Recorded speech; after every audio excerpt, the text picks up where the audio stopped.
ಇವತ್ತಿನವರೆಗೂ ಯಾವ ಸಿನಿಮಾದಲ್ಲಿ ಆ ರೀತಿಯಾದಂತ ಫೋಟೋಗಳಿಲ್ಲ.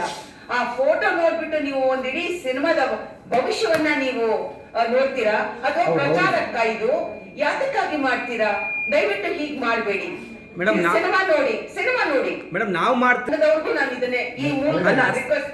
ಒಂದ್ ನಿಮಿಷ ಸರ್, ಎಲ್ಲಾ ಮಹಿಳಾ ಸಂಘಕ್ಕೂ ಅವರೇ ಬಂದಿದ್ರು, ಅವರಿಗೆ ನಾವು ಉತ್ತರ ಹೇಳಿದೀವಿ. ಸೆನ್ಸಾರ್ ಬೋರ್ಡು ಇನ್ನು ಸೆನ್ಸಾರ್ ಆಗಿಲ್ಲ. ಅವ್ರು ಸೆನ್ಸಾರ್ ಬೋರ್ಡ್ಗೆ ಹೋಗಿ ಕೊಟ್ಟಿದ್ದಾರೆ, ಪತ್ರ ಕೊಟ್ಟಿದ್ದಾರೆ, ಅವ್ರು ನೋಡ್ಕೊತಾರೆ.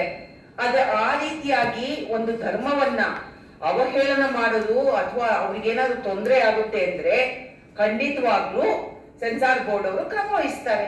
ನೀವು ಅದ್ ಯಾವ್ದು ಇಲ್ಲ ಅಂದಾಗ ಸಿನಿಮಾ ಬಿಡುಗಡೆ ಆಗುತ್ತೆ ಎನ್ನುವಾಗ ನೀವು ಈ ರೀತಿಯಾಗಿ ಮಾತಾಡಿದ್ರೆ ಅದು ತಪ್ಪು ಗ್ರಹಿಕೆ ಆಗುತ್ತೆ.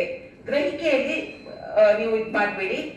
ಖಂಡಿತವಾಗ್ಲೂ ನಾನು ಹೇಳ್ತೀನಿ, ಟಾಕ್ಸಿಕ್ ಅಲ್ಲಿ ಒಂದು ಧರ್ಮದ ಕುರಿತಂತೆ ಅವಹೇಳನ ಮಾಡುವಂತದ್ದಿದ್ರೆ ನಾವು ನಿಮ್ ಜೊತೆ ಸೇರ್ತೀವಿ, ಡೋಂಟ್ ವರಿ. ಆದ್ರೆ ಹಾಗೆ ಇರೋದಿಲ್ಲ, ಖಂಡಿತ ಇರೋದಿಲ್ಲ.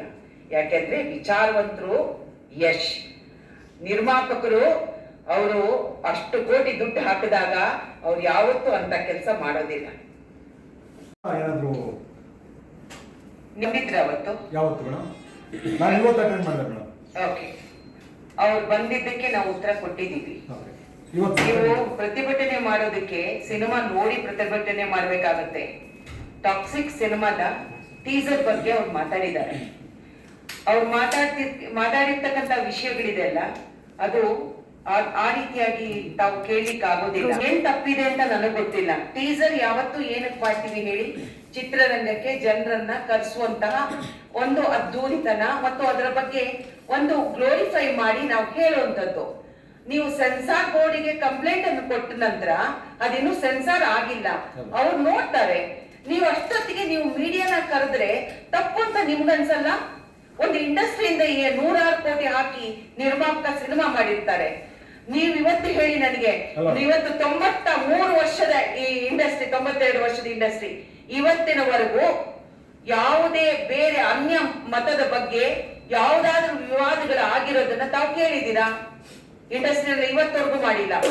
ನಾವು ಇನ್ನೊಂದು ಧರ್ಮವನ್ನ ಗೌರವಿಸುವಂತವ್ರು, ಪ್ರೀತಿಸುವಂತವ್ರು, ನಾವು ಸೌಹಾರ್ದದಿಂದ ಸಿನಿಮಾವನ್ನ ಮಾಡ್ಕೊಂಡು ಹೋಗ್ತೀವಿ.